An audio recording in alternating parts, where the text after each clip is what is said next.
Hello, this is a short video which accompanies the document Force Onboarding, and will walk you through the DICM at a force procurement level, and also at the end we'll introduce who and what plugin are. The DICM itself is an established model and is now being offered to forces across the UK and connects into their procurement process and supplier social value management. It's specifically designed around the concept of connecting procurement and the process of social value management into the police and crime plans and also the community safety partnerships within an area. And it supports the business itself to improve on the process of developing and also managing social value, so it becomes a process for supporting frontline practices and optimizing the social value within an area towards local goals and objectives. It connects into the community safety partnership, but also the police and crime plan, so connecting strategically the social value element of procurement. The model itself is built into 4 layers. The first 2 layers being collaborations and activities. It brings together existing and known activities of charities and social enterprises, and then enables businesses to build collaborations or agreements to work together towards impact. Those collaborations are then inserted into contracts and are supported through the model to allow for ongoing measurement and also engagement. So within regions and territories, it's possible for the process of social value, as it is a community provision support, to be measured over time and for that to be promoted out to communities.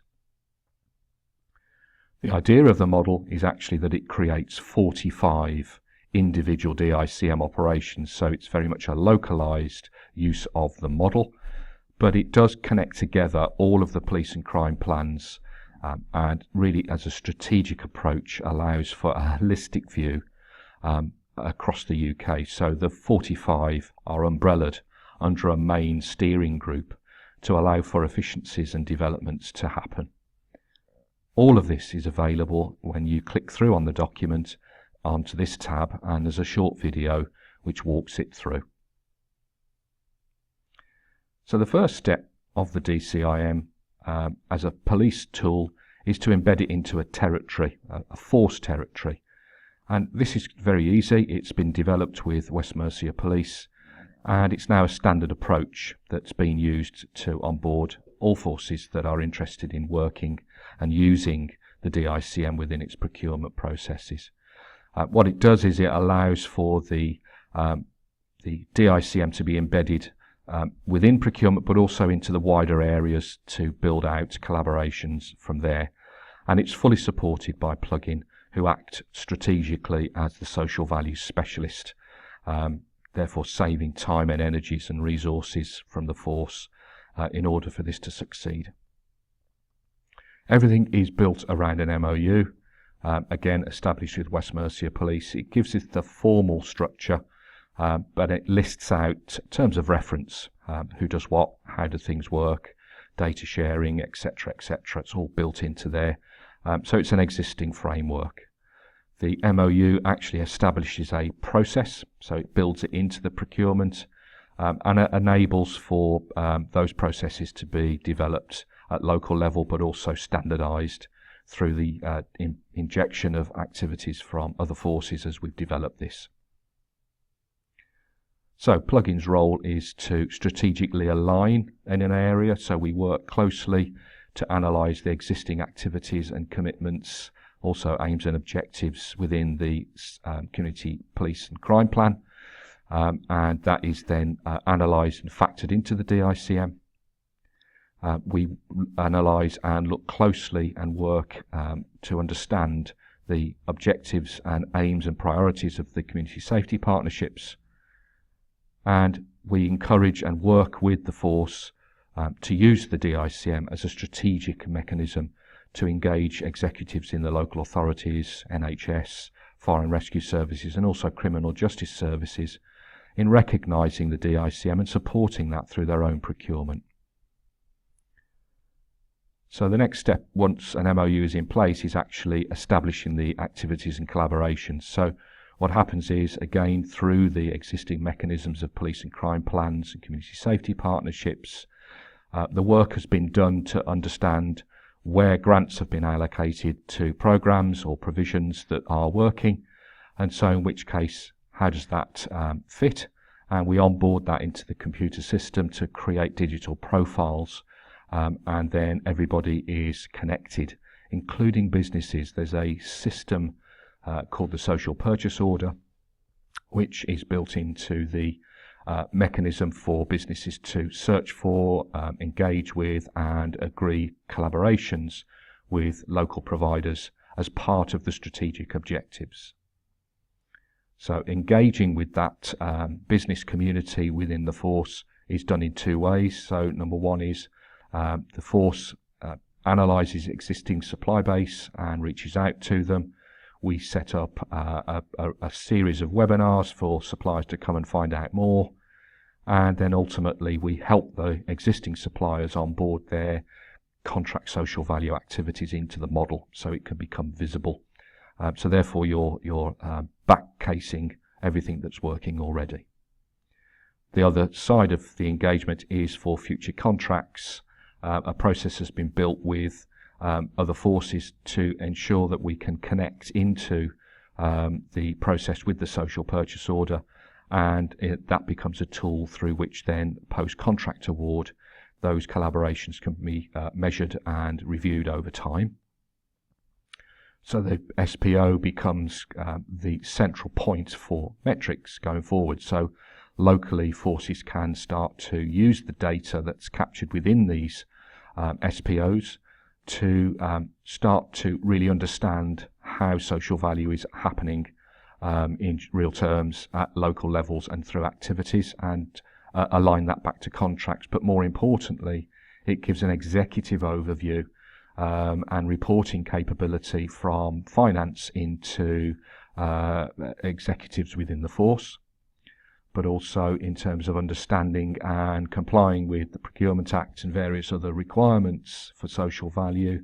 The DICM has already been mapped over and aligns with TOMS and the new procurement model, Procurement Act's model social value. So everything's in line, so nobody's having to reinvent the wheel or choose one over the other.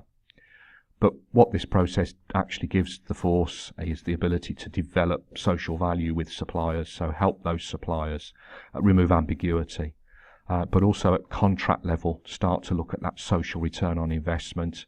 How is it really adding value to the bigger picture within the area, and therefore a taxpayer ROI. So a lot of this doesn't exist. It does now with the DICM. And indirectly for the Force, because it's community driven and it's been driven through community activities, the model does encourage and support the community providers to push out their stories. So that's building indirectly positive PR for the Force and any of its partners that are operating from across other bodies. But more importantly, what it does is it helps the exec team of the Force to really start to demonstrate tangibility to neighbourhood relationships, how those social value elements of this model are starting to really help community needs and activities, and be able to report on that and build on that strategically. The other benefit of the model is the impact measurement in the local and region in terms of existing crime stats.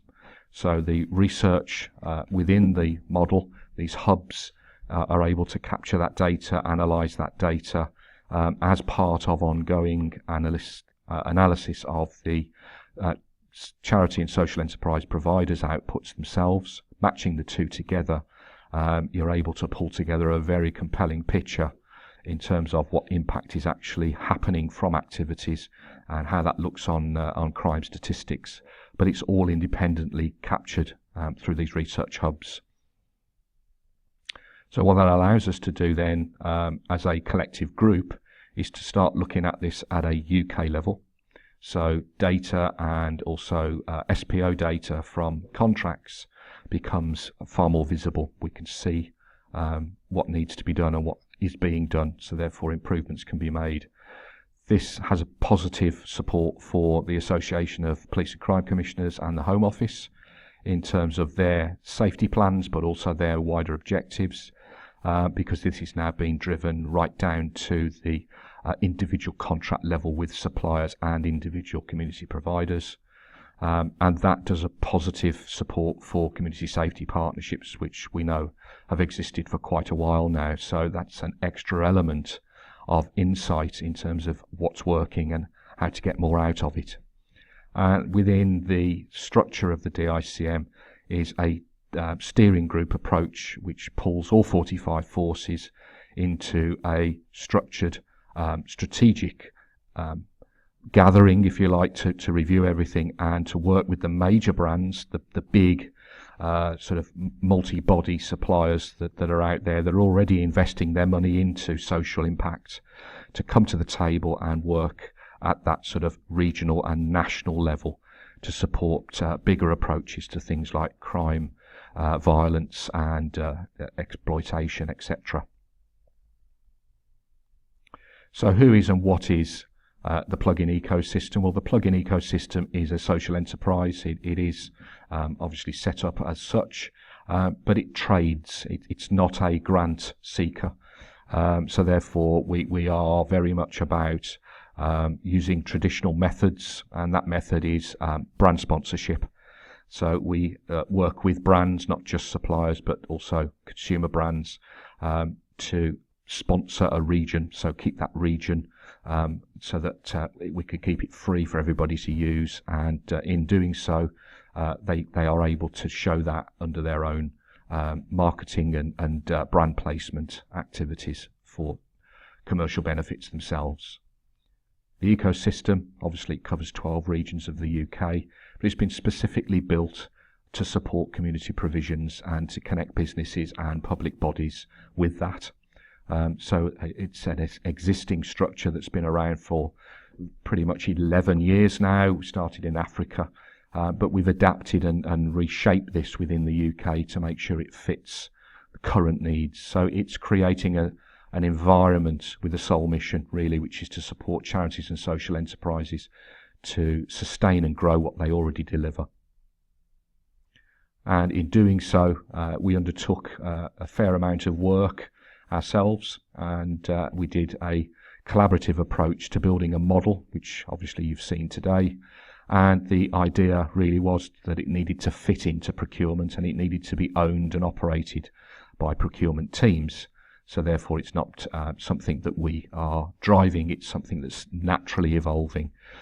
That's now rolling out. The DICM is rolling out now across all forces and into councils and obviously wider in areas. So the objective really now is to let this community, this environment evolve and for the benefits to happen. Further information can be found at plugin.org. Thank you very much.